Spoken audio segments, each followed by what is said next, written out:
ॐ जननी शारदां देवीं रामकृष्णं जगद्गुरुं पादपद्मे तयो श्रित्वा प्रणमामि मुहुर्मुहुः।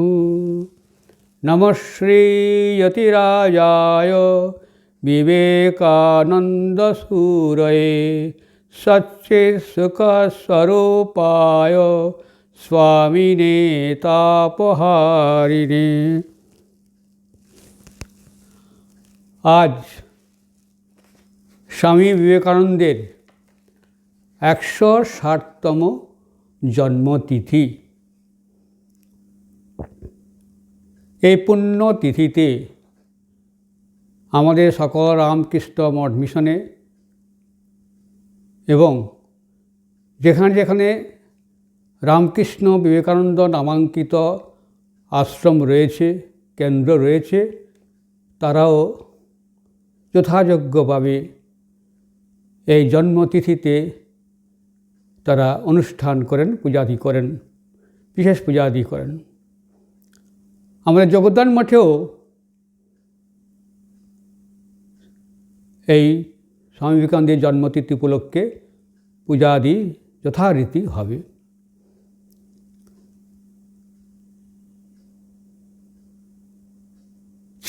সালের 86 বছর আগে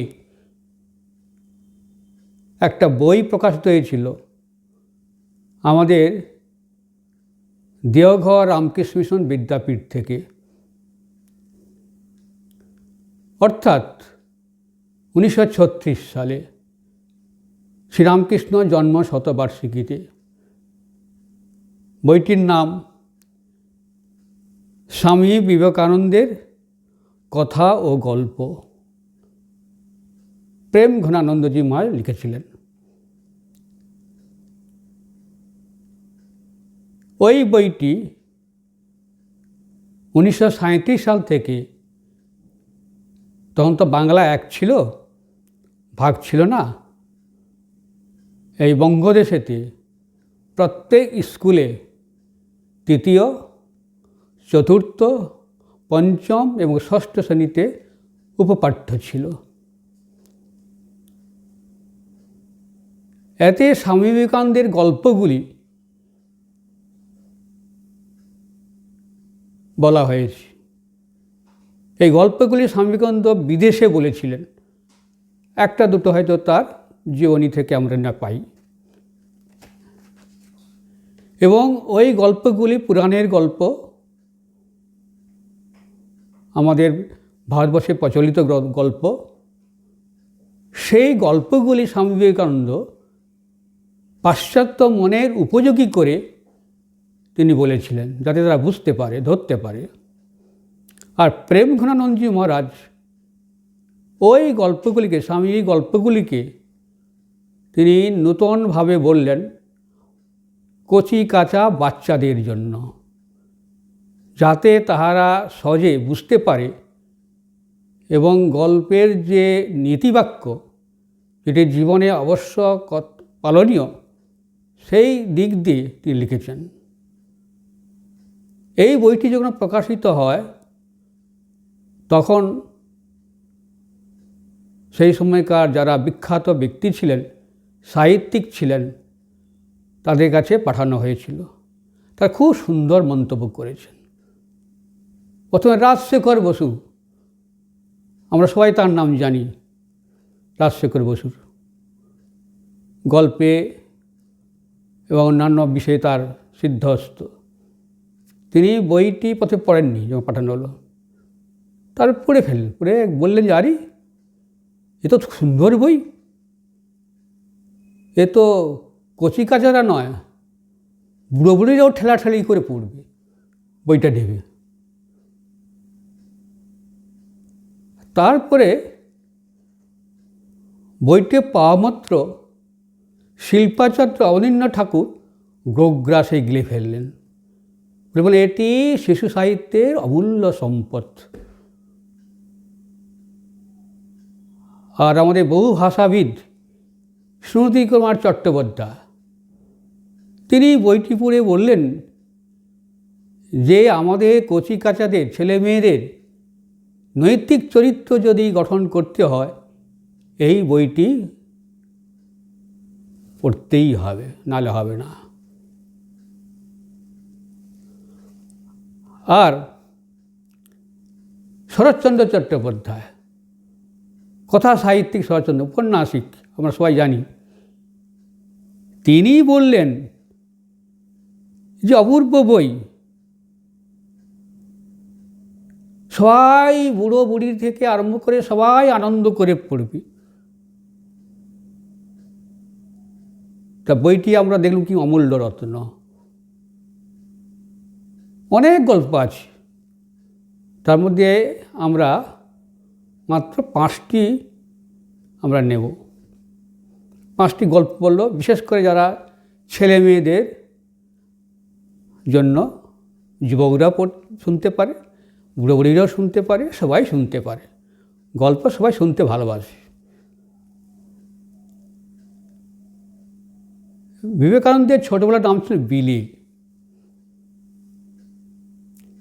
তিনি নরেন্দ্রনাথ দত্ত তখন স্কুলের ছাত্র, বিদ্যাসাগর মহাশয়ের স্কুলে পড়তেন। তাই ক্লাসে এক শিক্ষক এসেছেন, তিনি খুব রাগী, অল্পতে রেগে গিয়ে ছেলেদের মারধর করতেন। তবে একটা ছেলে কী কারণে হয়েছে তাকে খুব বেদ দিয়ে মারছে। তখন স্বামীজি এই বেদ ভরার সময় মাস্টার মহাশয়ের অঙ্গভঙ্গি দেখে হেসে ফেললেন। আর যেই হেসেছে না, অমনি সেই শিক্ষকের পুরো রাগটাকে পড়ল নরনাথের উপর। তাকে তো উত্তম মধ্যম, আর হাসবি বল, আর হাসবি না বল, কিন্তু না, স্বামী বিবেকানন্দ নরেন্দ্রনাথ দত্ত কিছুই বলছেন না, কাঁদছেন তো বলছেন না যে আমি হাসবো না। তখন রেগে গিয়ে সেই মাস্টারটি এই নরেন্দ্রনাথ দত্তের কান ধরে বেঞ্চটির উপর তুলে দিলেন। তার কানটা ফেটে গেল, রক্ত পড়তে আরম্ভ করল।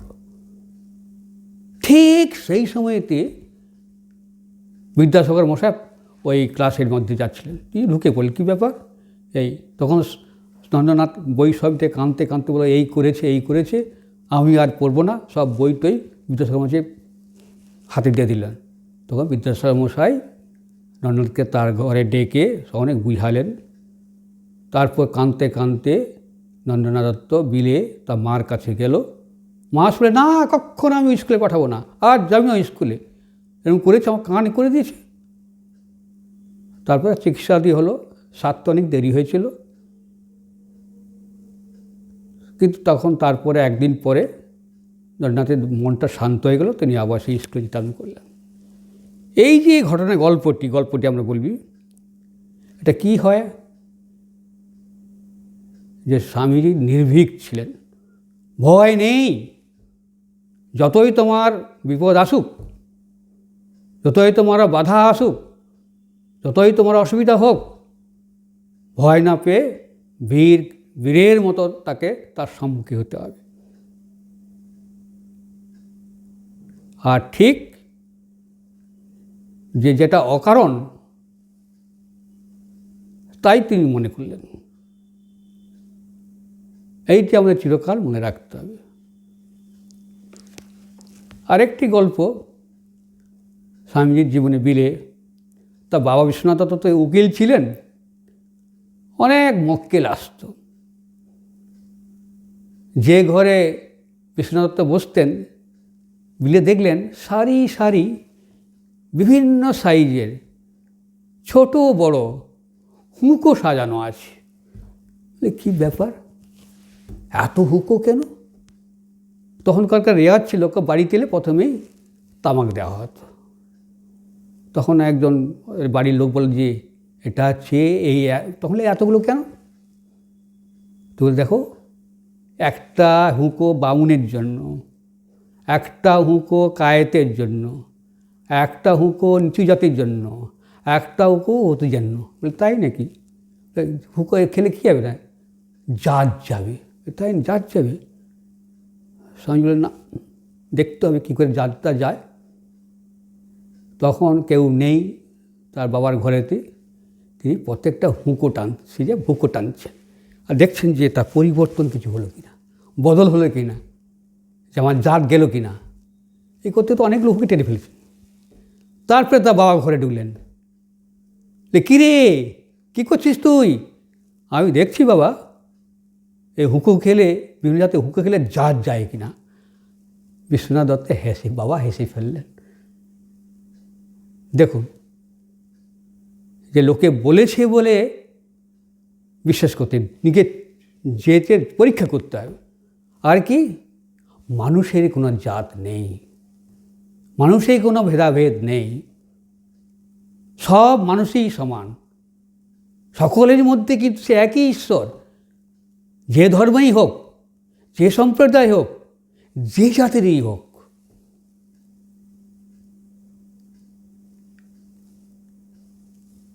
সেই জন্য স্বামী করলেন।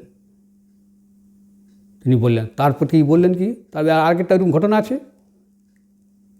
তিনি তখন সন্ন্যাসী, বৃন্দাবনে গেছেন। যেতে দেখলেন একজন লোক হুঁকো বেশ আরামসে খাচ্ছে, তামাক টানছে। স্বামী তামাক খেতেন, তো ইচ্ছা একটা তামাক খাবো। তাহলে ভাই একটু তামাকটা ছেলেমটা দাও, আমি খাবো একটু। না না, আমি নিচে জাত, আপনার হুঁকো খেলে জাত যাবে। তখন স্বামী একটু পিছিয়ে এলেন। তখন তার মনে বিচার দাঁড়ি, আমি তো সন্ন্যাসী, আমার তো জাতের কোনো বালাই নেই, আমি তো জাতপাতের ঊর্ধ্বে।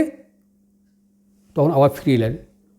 তখন বললেন, ভাই আমাকে তামাকটা দাও। সে কিছুতেই দেবে না। অনেক অনুনয় বিনয় করে সে তামাক সেজে দিল।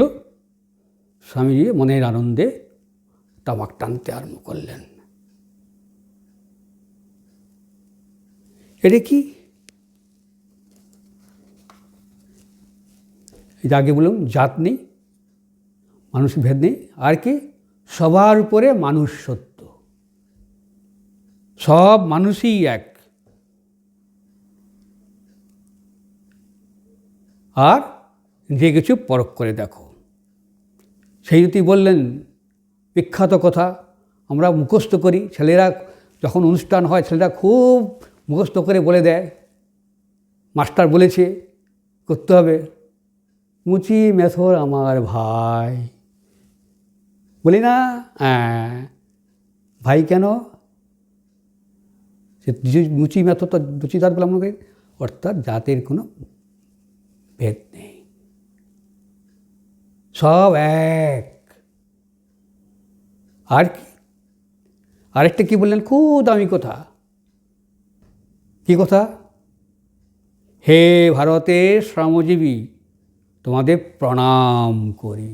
দেখো, অর্থাৎ যে আমাদের যে শ্রমজীবী যারা বিভিন্ন সমাজে কাজ করে, তারা কাজ করছে বলে সমাজ চলছে, উন্নতি হচ্ছে, তাদেরই তো পরিশ্রমে দাঁড়িয়ে আছে সব দেশ। তো ভারতবর্ষ না, পৃথিবীর সব দেশ। স্বামীজি ওদেশে গিয়েছিলেন, দেখেছিলেন, ওরা সব, সেখানে ছোটো বড়ো কেউ নেই, সব সমান। কিন্তু তারপরেই তিনি এই যে বর্তমান ভারতে এটা লিখলেন, হে ভারতের শ্রমজীবী, তোমাদের প্রণাম করি। তাদেরই পরিশ্রমে, তাদেরই রক্তপাতে দেশের মানুষ বড় হচ্ছে, তারাই হচ্ছে দেশের জন্য তারা উন্নতি, তার একটা মূল স্তম্ভ। আমাদের শ্রমজীবী সম্প্রদায় সব তাদের করতে, তারাও তো মানুষ, যে জাতেরই হোক, জাতেরই কোনো পালায় নেই। নজরুলের একটা কবিতা আছে দেখবেন, জাতি বজ্জাতি। তারপরে এই গল্পটা স্বামীজি আমেরিকাতে চিকাগো ধর্মসভা বলেছিলেন। তখন ধর্মসভা কয়েকদিন বেশ হয়ে গেছে। স্বামীজিও খুব পরিচিত ব্যক্তি। কোনো কিছু গোলমাল হলে স্বামীজিকে ডাকা হতো, সবাই চুপ করে যেত। তা একদিন কয়েকজন বক্তা বলে, আমার ধর্ম ঠিক, অন্য ধর্ম ভুল, খুব গালগালা দিচ্ছে। তো সবাই চেঁচিয়ে উঠল, বলে আমার ধর্ম ঠিক, আমার ধর্ম ঠিক। স্বামী লিখছেন যে সেখানে এত গোলমাল হচ্ছে, প্রায় মারামারি করা উপক্রম, হাতাহাতি করা উপক্রম। তখন স্বামীজি দাঁড়িয়ে বললেন, একটা গল্প বললেন। ওই গল্পতে সবার মুখ চুন হয়ে গেল, সবাই চুপ করে গেল। গল্পটা কি? কুয়োর ব্যাঙ সাগরের ব্যাঙ। সাগরের কাছে একটা কুয়ো ছিল, কুয়োতে একটা ব্যাঙ ছিল, কালো কুচকুচে ব্যাঙ। সে কোনোদিন কুয়োর বাইরে যায়নি। সে মনে করতো এইটাই আমার দুনিয়া, এইটাই আমার জগৎ, এর বাইরে কিচ্ছুটি নেই। তারপরে সাগরের ব্যাঙ উপরে উঠে একদিন করতে করতে কুয়োর কাছে কুয়োতে পড়ে গেল। তখন বলে, কী হে বাপু, তুই কোত্থেকে আসছো বাবা? ওদের কোনোদিন দেখিনি। কুয়োর ব্যাঙটা বলছে, সাগর থেকে আসছে। সাগর? সেটা আবার কি, কী বস্তু? বাপের জন্মে শুনিনি। সাগরটা কত বড়? তো বললেন, যেদিকে তাকাবে জলে জলময়, কুল কিনারা পাবে না। হতেই পারে না, তুমি মিথ্যে কথা বলছো, যচ্ছ আমাকে বিপয়ে আমাকে বোকা বানাচ্ছ তুমি। বলে একটা লাভ দিল কুয়োর ব্যাঙটা। বলে, এত বড় সাগর? তুমি তখন সাগর বলে, তুমি মহামূর্খ, সাগরের সময় তো ধারণা নেই তোমার। হ্যাঁ, আরেকটা লাভ দিল বড়, এত বড়, দুধ হতেই পারি, এত কি সাগর নাকি? এরকম সাগর করো না, কখনো নেই। তুমি এরকম আমাকে ঠকাতে বলে খুব গালি করলো। তোমাদের এই কথা বলে লাভ নেই, মহামূর্খ, কোনোদিন কিছু দেখেনি। এই বলে কুয়োর ব্যাঙটা কুয়ো থেকে সাগরের ব্যাঙটা সাগরের দিকে চলে গেল। এই গল্পটা বলার পর সবাই একবারে গোলমাল থেমে গেল। সবাই হচ্ছে যারা বলছে আমার ধর্ম ঠিক, তোমার ধর্ম ভুল, ওই কুয়োর ব্যাঙ ওরা। আর স্বামীজি যে উদার কথা বললেন, আর যারা বলছে যে সব ধর্ম ঠিক, যারা যা বলছে খুব কম লোক। স্বামীজি একমাত্র বলেছেন সব ধর্ম ঠিক, সব ধর্ম সমান, সব ধর্ম এক পথে নিয়ে যায়। তখন তারা হচ্ছে সাগরের ব্যাঙ।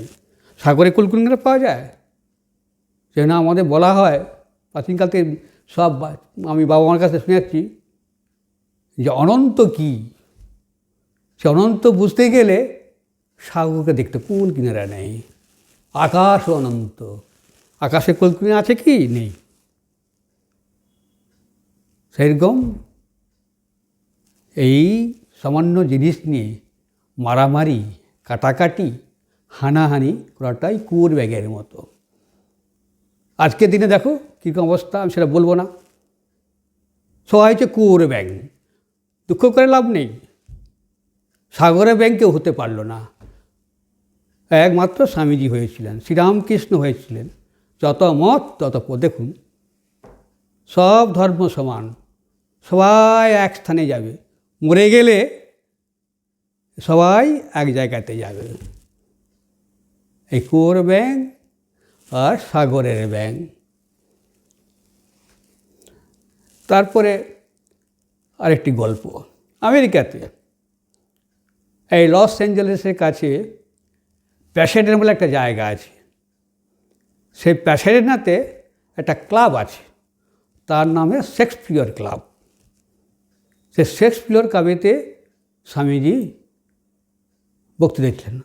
এই প্যাসেডেনাতে মিড সিস্টার বলে কয়েকজন বেদান্তের ভক্ত ছিলেন, তার বাড়ি থাকতেন। তারা ওই প্যাসেডেনা এই শেক্সপিয়র ক্লাবেতে একটা লেকচার হল করেছে, সে লেকচার দেওয়ার ব্যবস্থা করেছিলেন। তখন স্বামীজি গল্পটা বলেছিলেন 1900 খ্রিস্টাব্দে। দেখুন, জানুয়ারি মাসেতে তিনি কী গল্পটা বললেন? রামায়ণের তিনি গল্প বলছিলেন। দেখুন, ওদের মতো উপযোগী করে, আগেই বলেছি। সে রামায়ণের মধ্যে কি হলো দস্যুরত্না করেছে, যিনি বাল্মীকি হয়েছিলেন, তার গল্পটি বললেন। সে গল্পটি কি অনেকেই জানি আমরা, তবু একবার মনে করে দিচ্ছি।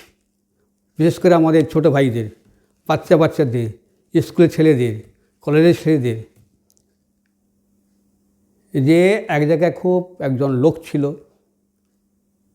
কিন্তু তার আয় নেই। ঘরে বাবা মা আছে, বুড়ো বুড়ি, স্ত্রী আছে, ছেলে মেয়ে আছে, খাওয়াবে কি? আর লোকটা খুব বলশালী ছিল। তখন করলো কি, সে ডাকাতির পথ দিল। সে জঙ্গলের মধ্যে রাস্তা লুকিয়ে থাকতো, আর যেই আসতো যা কিছু পেত সব কেড়ে দিত, না দিলে মেরে দিত। এই করে সেই টাকা দিয়ে তে সংসার চালাতো, বাবা মাকে খাওয়াতো, ছেলে সংসারে যা খরচাটা সব করতো। তো বহু এরকম মেরেছে, বহু লোককে মেরেছে। তা একদিন আমাদের দেবর্ষী নারদজি তিনি আসছিলেন, তাকেও ধরেছে, তাকে ছাড়েনি, মুনি বলে ছাড়েনি। বলে, মুনিবর চাকরি যা আছে সব রেখে দিন। আমার তো কিছু নেই। তখন নারদ একবারে ওই তার নাম যে রত্নাকর, দস্যু রত্নাকর বলি আমরা, রত্নাকরের মুখের দিকে আপনি তাকাচ্ছি। তখন বলে, আচ্ছা তুমি যে এত লোককে মারছ, এত লোককে হত্যা করছ, মারাটা তো পাপের কাজ, হত্যা করা তো আরও মহাপাপের কাজ। এই যে তুমি এত হত্যা করে সব পাপ করছো, অপরাধ করছো লোককে মেরে, এই হত্যার ফলটা কে পাবে? তুমি পাবে। বলে, কেন? তখন বলে, এই ফল কি তোমার বাবা মার নেবে? হত্যার ফলটা তোমার স্ত্রী নেবে? তোমাদেরকে জিজ্ঞেস করে এসো। তুমি আমাকে গাছের তলা বেঁধে রেখে দাও, যাতে না পালাতে পারি, আমি থাকবো, তুই সবাইকে জিজ্ঞেস করে আমার কাছে এসো। তখন আসলে এই লোকটা তো অন্যরকম, সবাই আমাকে ভয় পায়, আর এরকম কথা বলছি। বলে, আমি তো সংসার পালন করছি, সংসার চালাচ্ছি আমার টাকায়, তো আমি পাপের ভাগী হব, নিশ্চয়ই সবাই হবে। তখন নারদ মুনিকে বেঁধে দিয়ে বাড়ি গেল। প্রথমেই বাবার কাছে গেল। বলে, বাবা আমি জানি আমি কি করি, না জানি না, আমি লোকের হত্যা করে মেরে যা কিছু পাই, সেই যা টাকা পাই সেই দিয়ে তোমাদের খাওয়াই, এই সংসার চলে। ছি ছি ছি, তুই লোককে মেরে মারিস, সেই টাকা দিয়ে খাওয়াচ্ছিস, কুলাঙ্গার! তোকে ত্যায্যপুত্র করে দিলুম, তাকে যা, আমার নাম নিয়ে টিম করছিস। তখন দস্যু রত্নাকর দমে গেল। তাই তো, এর তো পাপের ভাগী হচ্ছে না। তা মার কাছে গেল। বলে, মা আমি তোমাদের কী করে খাই তুমি জানো, কি কাজ করি? না, সে তো আমার জানবার কথা নয়, যে আমি লোককে মেরে যা পাই সেই টাকা দিয়ে তোমাদের খাওয়াই। বলে, এ কথা তো কোনোদিন বলিস নি। তখন, মা তুমি কি আমার এই পাপের ভাগী হবে? দেখ, কেন হবো তোর? আমি তোর পাপের ভাগী হবো কেন? আমি তোর মা, আমাকে খাওয়ানো কর্তব্য তোর। তোকে আমি মানুষ করেছি ছোটবেলা থেকে, তুই বড় হয়ে গেছিস, এখন তোর দায়িত্ব আমাকে খাওয়ানো, তোর বাবাকে খাওয়ানো। তোর তো পাপি হবে কেন? আমি তো একটু চুপ শিখল রত্নাকর। তো স্ত্রীর কাছে গেল। বলে, আচ্ছা আমি কি করে সংসার, তোমাদের টাকা তুমি জানো? না, জানি না, আমার জানবারও দরকার নেই। বলে, আমি লোককে মারি, হত্যা করে সেই টাকা দিয়ে তোমাদের করবে। কেন? এই পাপের ভাগে তুমি কি পাপের ভাগী হবে? না, আমি করবো না। আমি কেন হব? তুমি আমার স্বামী, তুমি আমাকে বিয়ে করেছ, তোমার দরকার আমাকে খাওয়ানো পড়ানো, চুরি করে সে পাপ করে, সে তো আমার কেন তুমি চুরি করছো? সেখানেও তার স্ত্রী ঝেড়ে দিল। তখন রত্নাকর একবারে নিশ্চুপ, যে আমার যে এত পাপ জমিয়েছে লোককে মেরে, তাহলে আমার কী হবে, একটা কিনতে চাইছে না। তখন আবার নারদমুনি কাছে এলো, একটা দড়ি খুলে দিল। এ কি রত্নাকর, কেউ পাপের ভাগী হবে? বলে না, কেউ নিতে চাইছে না। বলে দেখলে তো কী গোলমালটা করে ফেলেছ, লোককে মারছ দিন রাত, তা তো ফল পেতেই হবে। ভগবান তো ছাড়বেন না, ঈশ্বর তো তোমাকে ছাড়বেন না, যম তোমাকে ছাড়বেন না, কঠোর শাস্তি দেবেন। তখন তাহলে আমার কী হবে? তখন ঠিক আছে, তুমি একটা মন্ত্র দিচ্ছি। রামের মন্ত্র দিলেন। কিন্তু দস্যুরত্নাকর এমনই পাপী যে রাম আর উচ্চারণ করতে পারছেন না, মোরা মোরা উচ্চারণ করত। তাই করো। তখন সে এইসব দস্যুবৃত্তি ছেড়ে টেড়ে দিয়ে, হত্যা ছেড়ে দিয়ে একটা জঙ্গলে গিয়ে সে ওই রাম নাম জপ করতে লাগলো। অনেক বছর হয়ে গেছে, সে কিন্তু আসন থেকে উঠছে না, উইডিবি হয়ে গেল। তা একদিন নারদমুনি আবার এলেন, আর দেখছেন যে কোথায় গেল, তার দিয়ে খুঁজছে, তারে কোথাও নেই। দেখবে একটা উইডিবি, বলে এইখানে মনে নিশ্চয় আছে। তারপরে বলে মহর্ষি মহর্ষি মহর্ষি বলে নারদমুনি ডাকছে। তখন রত্নাকর চমকে উঠল, কে আমাকে ডাকছে? তখন নারদমুনি ওই ঢিবিগুলো সরিয়ে দিল। সরিয়ে দেখে যে রত্নাকর বসে আছে, এই চুল দাড়ি হয়ে গেছে, বিরাট হয়ে গেছে, চোখ অন্যরকম ধরে, সে রাম নাম করে, রাম নাম জপ করে করে সে অন্য মানুষ হয়ে গেছে। তখন বলে তুই আজ থেকে মহর্ষি হইলে। মহর্ষি, তোমার নাম হলো বল্মিক, ওই ঢিপ তো বল্মিক বলে, তার থেকে বাল্মীকি হয়ে গেল। এই বাল্মীকি রামায়ণ রচনা করেছিলেন।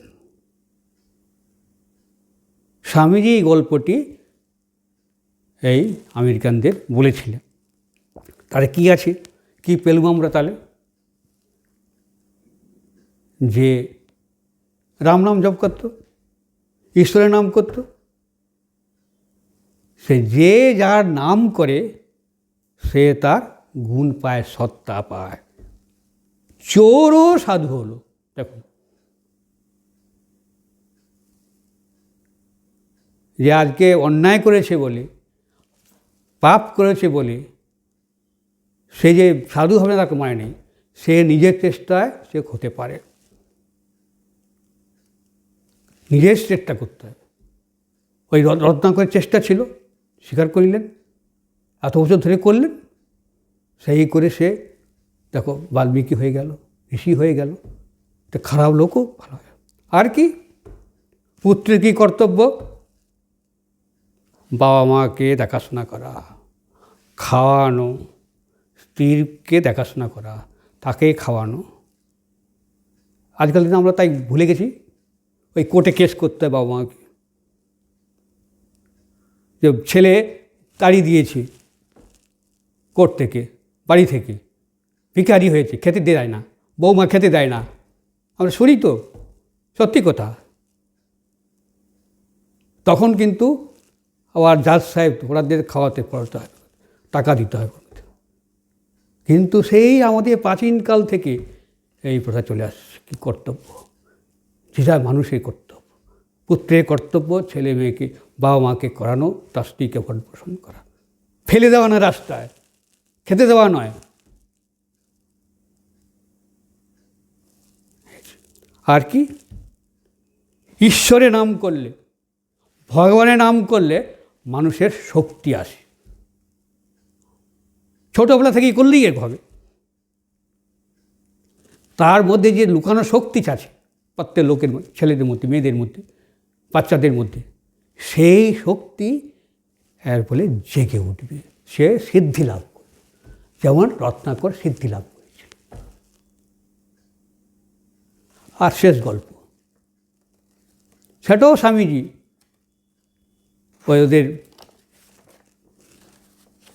আমেরিকাতেই বলেছে একটা বক্তৃতাকালে।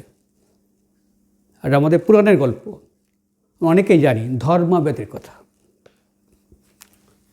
একটি লোক সাধু হয়ে গেল, সাধু হয়ে একটা জঙ্গলে গেল, জঙ্গলে গিয়ে 12 বছর সে তপস্যা করল। তপস্যা করছে করছে তারপরে যে গাছে তোরা তপস্যা করছিল, একটা বক আর একটা কাক করছে চিনিবেশি মারামারি করছিল। বিরক্ত হয়ে সাধুটির প্রতি তাকালো, আর তখনই একটা শুকনো পাতা তার মাথায় পড়ে গেল। তাতে সাধুজিটি খুব রেগে গেল। তাকাতেই তার চোখ থেকে আগুন বেরিয়ে ওই কাক আর বককে ভস্ম করে দিল।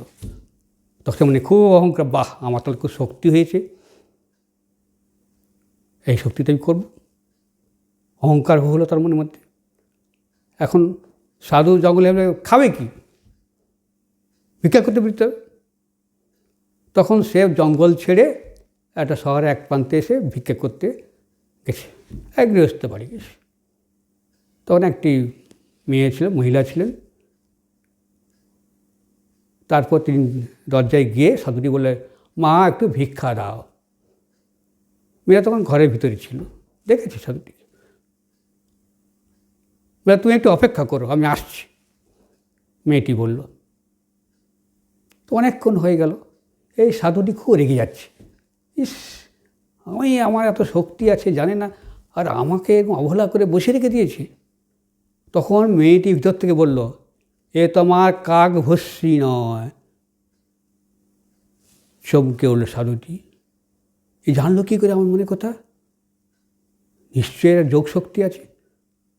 তারপরে মেয়েটি বেরিয়ে এলো, দেখো আমার স্বামী এসেছেন বাইরে থেকে, খুব কাতর, তার সেবা আমি করছি, তার সেবা করে তোমার কাছে আসছি, ভিক্ষা দিল। তখন সাধুটি বললে, মা তুমি আমার মনে খুব জানলে কী করে? তোমার কাছে তাহলে অনেক শক্তি আছে, তুই খুব যোগ করো, জপ করো, ধ্যান করো। আমি কিচ্ছু করি না বাবা, আমি সাধারণ মেয়ে, আমি কি করবো? আমি যোগও জানি না, জপও জানি না, ধ্যানও জানি, কিছুই জানি না। কিন্তু যখন আমি বাড়িতে ছিলাম, বিয়ে হয়নি, তখন বাবা আমার মেয়ের যা কর্তব্য আমি তাই করেছি। এখন বিয়ে হয়েছে, স্বামীর কর্তব্য করছি। এই কর্তব্য নিজেরটা ঠিক ভালো আমি আন্তরিকতার সঙ্গে করি, একান্ত মনে করি, ফাঁকি দিই না কাজে দিয়ে। হয়তো সেই জন্য আমার এই শক্তিটা এসেছে, আমি জানি। তখন সাধুটি বলল, মা আমাকে তো উপদেশ দিই। বল, না আমি দেবো না, তুই শহরে যা, একজন ব্যাদ আছে, সে ব্যাদ তোমাকে উপদেশ দেবে। তো বলে, ব্যাদ? ঠিক আছে, লোক মেয়েটি কোথায়? সাধুটি গেলেন শহরে, থেকে দেখেন, হ্যাঁ এটা কসাইখানা, ব্যাদ বসে আছে, ব্যাদের যেমন চেহারা তেমন আছে, মাংস কাটছে, খদ্দের সঙ্গে বচসা করছে, দাম নিচ্ছে, দরদরি করছে। তখন সে সাধুটি বলল, আরে আমাকে ক্যারি করছে না, দেখছেই না, আমার সুখ ভুলে যাচ্ছে। তখন সেই ব্যাদ বলল, ও তোমাকে সে মেয়েটি পাঠিয়েছে? যেই বলা অমনি সাধুটির চমকে উঠলেই কী করে জানলো মনের কথা। তখন এই ব্যাধের কথা মতো চুপচাপ রইল, যদি আর মনে ঘৃণা আসছে, আর কাছে শিখতে হবে আমাকে, এইসব কোথায় লোককে পায়ে মাংস কাটছে। এই বলে তারপরে যখন সন্ধে হয়ে গেল, ব্যাধের কাজ টাজ হয়ে গেল, হিসাবপত্র দেখলো, তারপরে যা টাকা পয়সা রোজগার করেছিল এটা পুরলিতে বাঁধলো। বেশ সাধু বাবাজি চলুন, আমার বাড়িতে চলুন, তাকে নিয়ে গেল। নিয়ে আপনি ওখানে বসুন, বসিয়ে তারপরে ব্যাদ গেল। তা সাধু লক্ষ্য করছে যে বাইরে থেকে এসে জিনিসপত্র রেখে দিয়ে হাত পা মাটা খুব ভালো করে পরিষ্কার টরিষ্কার করে ঘরের থেকে বাপ মার কাছে গেল। বাপ মা অতি বৃদ্ধ, কিছু করতে পারেন না। সেই ব্যাধটি তার বাবা মাকে সব খাওয়ালো দাওয়ালো, খাইটে দিয়ে ঘুম পাড়ালো। তখন দেখে যে বাবা মা ঘুমিয়ে গেছে, তখন বাইরে এলাম, বলুন কী করতে পারি আমি, কী জন্য আপনি এসেছেন? বলে আচ্ছা,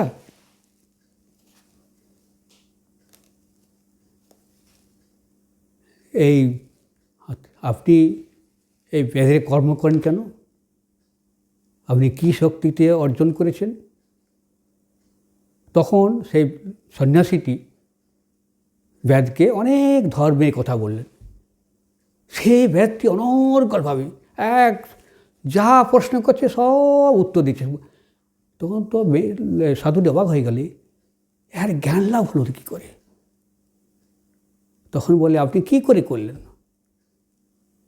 আর তুমি এই ছোট কাজ করছে কেন? বললাম আরে আরে এটা আমার জাত ব্যবসা, আমার কাজ আমি করব, আমি এটা ভালো করে করি, মন দিয়ে করি, ভালোবেসে করি, সেখানে ফাঁকি নেই। এইটাই হচ্ছে আমার তপস্যা। আর কি, আমি যখন জন্মেছি সেইভাবে করছি, ভগবান আমাকে এই জন্ম দিয়েছেন, সেইভাবে আমি কাজ করছি, সেই কাজই আমি কাজ করে করে আমি এই শক্তি জ্ঞান লাভ করেছি। এই একটা কথা। আর তখন ব্যাদ বলেন আচ্ছা কোন কাজটা ছোট, কোন কাজটা বড়? সব কাজই সমান, সব কাজই সমান, কোনো কাজ ছোট নয়, কোনো কাজ বড় নয়, সব কাজই সমান গুরুত্ব আছে। সব লোক সব রকম কাজ করছে বলেই সমাজ চলছে। একদিন যদি দুদিন যদি ঝাড়ুদাররা রাস্তা পরিষ্কার না করে, মেথরটির পায়খানা পরিষ্কার করে দুর্গন্ধে ভরে যায়, তারও সে কাজে সে ঠিক আছে। আর যে অধ্যাপক খুব ভালো লেকচার দিচ্ছে, সে কি ভেতরে কাজ করতে পারবে না? মেথরও অধ্যাপক কাজ করতে পারবে না। অর্থাৎ যেই যার যেখানে কাজ করে সেখান থেকে সেকেই বড়। সে আমাদের দেশে কোনো কাজ আমরা অনেক ছোটো কাজ এই বলে মনে করি, কিন্তু স্বামীজি বলেছেন যে ছোট কোনো কাজই সব কাজই সমান। এই মাধ্যমেই আমি যে বললেন কর্মযোগ বললেন, কর্মযোগটার সময় এই গল্পটি বলেছেন যে প্রত্যেকেই প্রত্যেকের স্থানে বড়। ইংরেজিতে আছে each is great at his own place. দেখুন কর্মযোগিত রয়েছে। এই যে আমাদের রামকৃষ্ণ মিশনের কাজ হয় বা রামকৃষ্ণ অনুরাগীরা কাজ করেন, তা সব কাজকে সমান করেন। তার পায়খানাও পরিষ্কার করেন, ঘরও ঝাড়ু দেন, বাগানও করেন, গৌশালাও করেন, বই বিক্রি করেন, বক্তৃতাও দেন, আর্টিকেল লিখেন, বাইরেও যান প্রচার করতে। সব কাজই সমান, যেটা স্বামীজি শ্রীরামকৃষ্ণ বলেছেন। শ্রীরামকৃষ্ণ নিজেই তো ব্যথরে ঘাড়ে গিয়ে নিজের চুল দিয়ে পায়খানা পরিষ্কার করেছেন যে আমি হীন, আমি সবাই সমান।